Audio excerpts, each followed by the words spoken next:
के पहले मैं कहना चाहता हूं, जिन भारत विरोधी और आतंकी संगठनों ने भारत माता के मस्तक पर हमला करके कई परिवारों के सिंदूर मिटाए थे, उन्हें भारतीय सेना ने ऑपरेशन सिंदूर के माध्यम से इंसाफ दिलाने का काम किया है। और इसके लिए आज सारा देश भारतीय सेनाओं का अभिनंदन कर रहा है। ऑपरेशन सिंदूर सिर्फ एक सैन्य कार्रवाई भर नहीं है, बल्कि भारत की राजनैतिक, सामाजिक और सामरिक इच्छा शक्ति का प्रतीक है। यह ऑपरेशन आतंकवाद के खिलाफ भारत की दृढ़ इच्छा शक्ति का और सैन्य शक्ति की क्षमता और संकल्प शक्ति का भी प्रदर्शन है। हमने दिखाया है, भारत आतंकवाद के खिलाफ जब भी कोई कार्रवाई करेगा तो आतंकवादियों और उनके आकाओं के लिए सरहद पार की जमीन भी सुरक्षित नहीं रहेगी। भारतीय सेनाओं ने ऑपरेशन सिंदूर को पाकिस्तान में मौजूद आतंकी ढांचा ढहाने के उद्देश्य से लॉन्च किया था।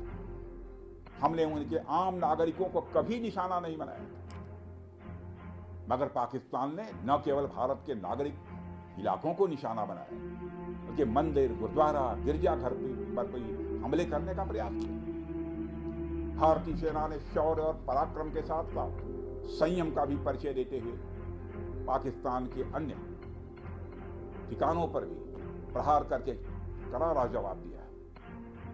हमने केवल सीमा से सटे सैन्य ठिकानों पर ही नहीं कार्रवाई की, बल्कि भारत की सेनाओं की धमक उस रावलपिंडी तक सुनी गई जहां पाकिस्तानी फौज का हेडक्वार्टर मौजूद है।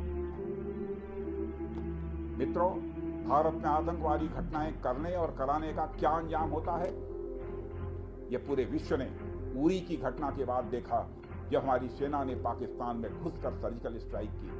पुलवामा के बाद देखा, जब बालाकोट पर एयर स्ट्राइक की गई, और अब पहलगाम की घटना के बाद दुनिया देख रही है कि जब भारत ने पाकिस्तान के भीतर घुसकर मल्टीपल स्ट्राइक्स की।